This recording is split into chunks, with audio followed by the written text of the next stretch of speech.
Hey Grownups, it's that time of year again. We are sipping hot cocoa, gazing at the twinkly lights, and cozying up with a good Girl Tales story.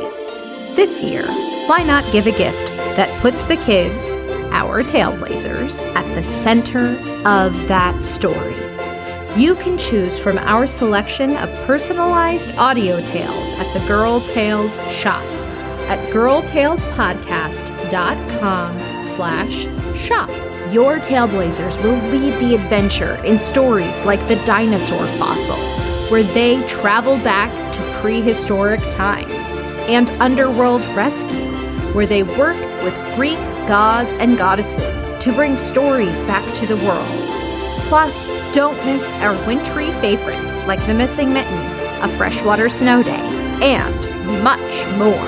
We will sprinkle in your child's name and special details, making them the star of the story. Oh, and all of Girl Tales Patreon members receive a 10% discount. Sign up at patreon.com/girltales to get your promo code today. Make this holiday season unforgettable. Head over to girltalespodcast.com/shop to order your personalized tale now. Hurry, this offer ends on December 18th.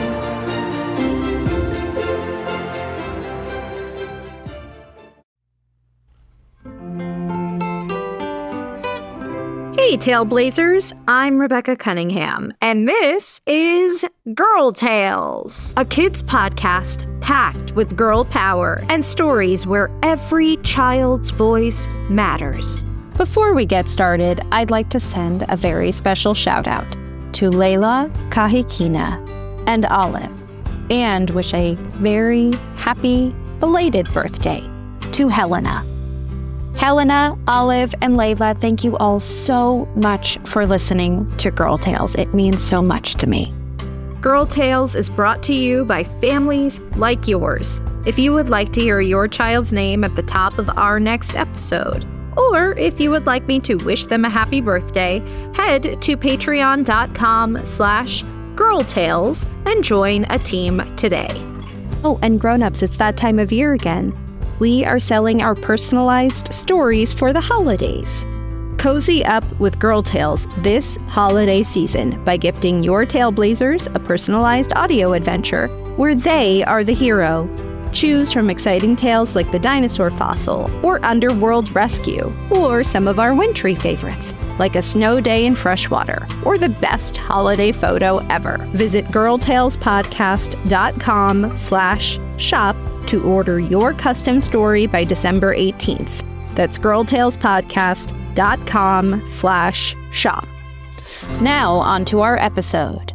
This is Jane Jacqueline Jingleheimer Schmidt. Enjoy! I'd like to tell you about a friend of mine. Well, two friends of mine, actually.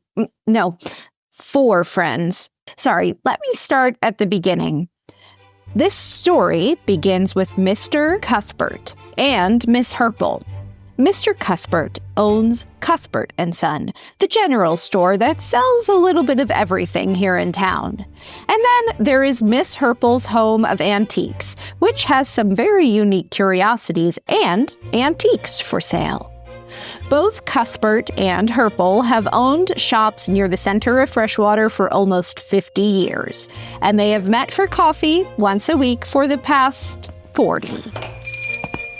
Birdie? You're late. For what? It's been 2 minutes. I think you managed to pass the time. Eating a donut. I told Akari you'd pay for it. Great. I hope it was delicious. Always good to see you, Birdie. So listen, have I got some exciting news for you. Oh? There's a new family that just moved to Freshwater. A new family? Brand new family. Mom, Dad, and 2 daughters. So I hear. How nice. When do they get here? I think today. I hope they like antiques. I've told you 100 times you gotta sell a little bit of everything. Listen, enough. How's everything else? How's the toe? Oh, you do not want to hear about the toe. The 2 friends shared some laughs and a few more donuts before parting ways to open up their shops for the day. It wasn't much later that morning when Mr. Cuthbert had a line 3 people deep at Cuthbert and Son. Old MacDonald was picking up chicken feed.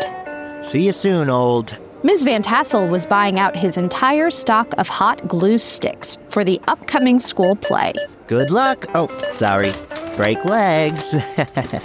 But then Mr. Cuthbert was surprised to see he didn't recognize the third person in line at all. Hello there. Find everything all right today? I did, thank you. The new customer was a 16-year-old girl. She was tall, with light blonde hair and bright blue eyes. She had a green tote bag with a smiling cartoon alligator on it that matched her bright green sneakers. She unloaded her basket full of kitchen items onto the counter. Say, I picked up a few extra cookies from Akari's this morning. Would you like one? Akari's? Akari's Bakery. It's just across the street. Here, try one. Mr. Cuthbert went to grab the box of cookies for the girl, but she waved her hands apologetically. I'm so sorry. I'm allergic to nuts, and they might have... Oh dear, they have almonds, I believe. I am so sorry. Say, if you haven't heard of Akari's Bakery, you must be new in town. That's right. My family and I just moved here. My name is Jane. Jane Jacqueline Jingleheimer Schmidt. But you can just call me Jane. Jane Jacqueline Jingleheimer Schmidt. What a unique name. I certainly won't forget it. I'm Herbert, but I usually go by Mr. Cuthbert. Well, thank you, Mr. Cuthbert. I'm sure we'll be seeing lots more of each other. Mr. Cuthbert smiled as Jane packed up her green tote bag and headed out of the store. Then it was on to the next customer. Dr. Do-A-Lot. More cat food, I see. Around the same time that morning, Miss Herple's home of antiques was quiet. Miss Herple hummed a tune while she dusted glasses and rearranged tabletop displays, but she was getting bored fast. Which is why she turned excitedly the minute she heard her shop door open. Hello there. Welcome to the shop. To Miss Herple's surprise, she didn't recognize the customer who walked in.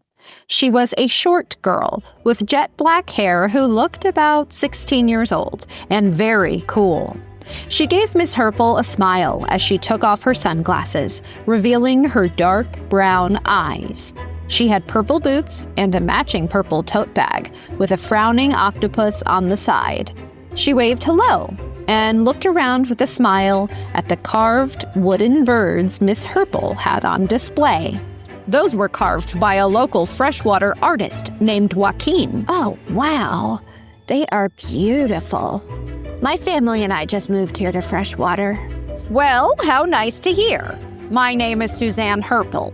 Miss Herple, according to the sign out front, at least. I'm Jane.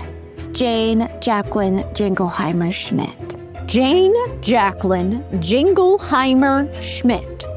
What a unique name. I certainly won't forget it. Jane walked over to a small porcelain cat. What's this? Oh, it's a little candy dish. The top opens up here. It's filled with peanuts. Would you like some? Oh, please. I love peanuts. Thank you so much. Miss Herple was a bit surprised when the girl took several handfuls of peanuts, but supposed she must have been in need of a snack. Jane browsed the store a bit longer and purchased one of Joaquin's carved birds. She waved to Miss Herple, who smiled, and she left the store. Seeing as it was just after noon anyways, Miss Herple decided to take lunch. She closed up shop and hung up her usual sign. Off for lunch, back at 1. But she'd forgotten to pack her water bottle, so she hurried over to Cuthbert and Son to get a soda to enjoy with her sandwich. Well, if it isn't the Suzanne Herple herself. Twice in one day, lucky me. Hey, Bertie, guess who came into my shop just now? Could it have been Jane? Jane Jacqueline Jingleheimer Schmidt.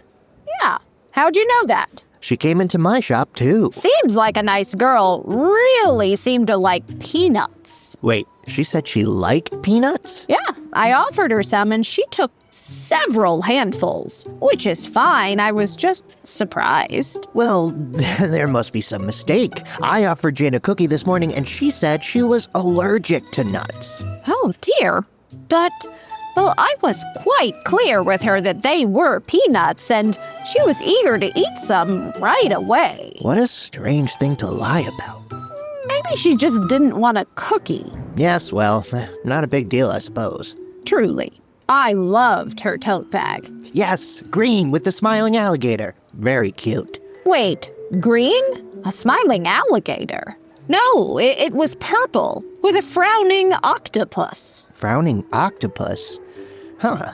Well, maybe she filled up the green bag and so switched to the purple octopus one. Too bad. It matched her green shoes perfectly. You mean purple boots? No, I mean... That's odd. She could have also changed her shoes to match the bag, I guess. Say, what color eyes did she have? Brown. Blue. Blonde hair? Jet black. She was kinda short? No, she was very tall. There's no way we met the same girl. It sure doesn't sound like it. Do you think they are playing some kind of joke on us, or? I don't really understand the punchline, but... Just then, the shop door opened, and a short girl with jet black hair and a purple octopus bag walked into Cuthbert and Son. Hey there, Miss Herpel. Yes, this is who I was just telling you about, Bertie. This is Jane Jacqueline Jingleheimer Schmidt.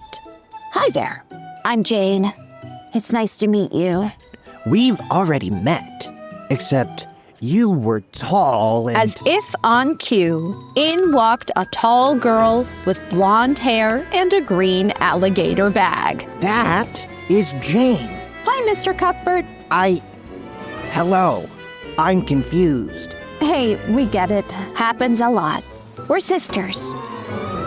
I'm Jane Jacqueline Jingleheimer Schmidt. So am I. Her name is... my name, too. Mr. Cuthbert and Miss Herpel looked at each other, embarrassed. Of course they were two different people, but how had they ended up with the exact same name? Well, not to be rude, but why on earth would your parents give you the exact same name? Octopus Bag Jane answered first. Well, we're stepsisters.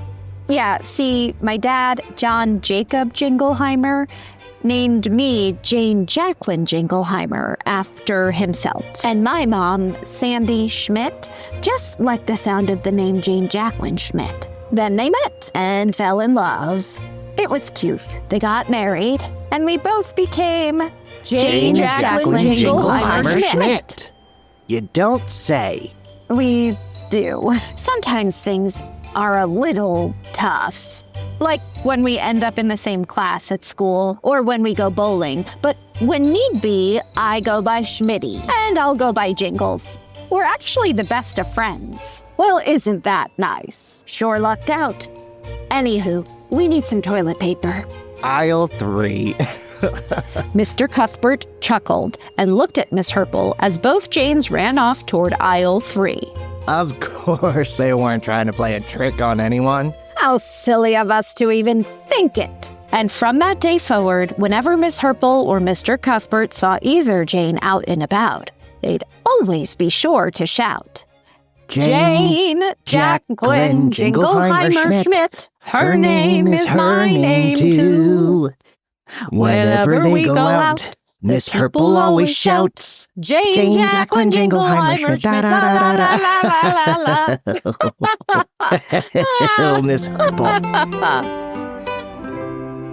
That was Jane Jacqueline Jingleheimer Schmidt, written and produced by Chad Chenail, performed by Rebecca Cunningham and Chad Chenail, executive produced by Rebecca Cunningham.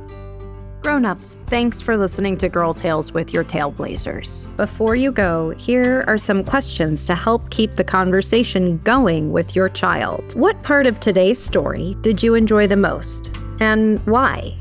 Did you connect with a character in this story? Did you learn something new? How did you feel about this story? Did it remind you of something in your own life? We hope this sparks some fun and meaningful conversations. Girl Tales is a Cordelia Studios production.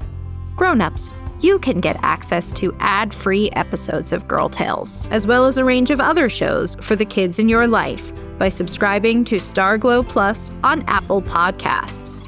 If you'd like to hear me narrate the original stories of Alice's Adventures in Wonderland, The Wonderful Wizard of Oz, or Rebecca of Sunnybrook Farm, head to patreon.com/girltales and join Team Sunnybrook or above. Don't forget to subscribe, rate, and review wherever you get your podcasts. And hey, if you loved this story, share it with a friend. Oh, and remember, I believe in you. There's a hill and a road and a path where I know you must go. Through the sun, wind, rain, or snow. But wherever you venture, you can always come home. 'Cause I trust your heart, I trust my heart, and I trust your mind, I trust my mind, and I trust the friends, I trust the friends I know you will find o'er the hill and on the road. So off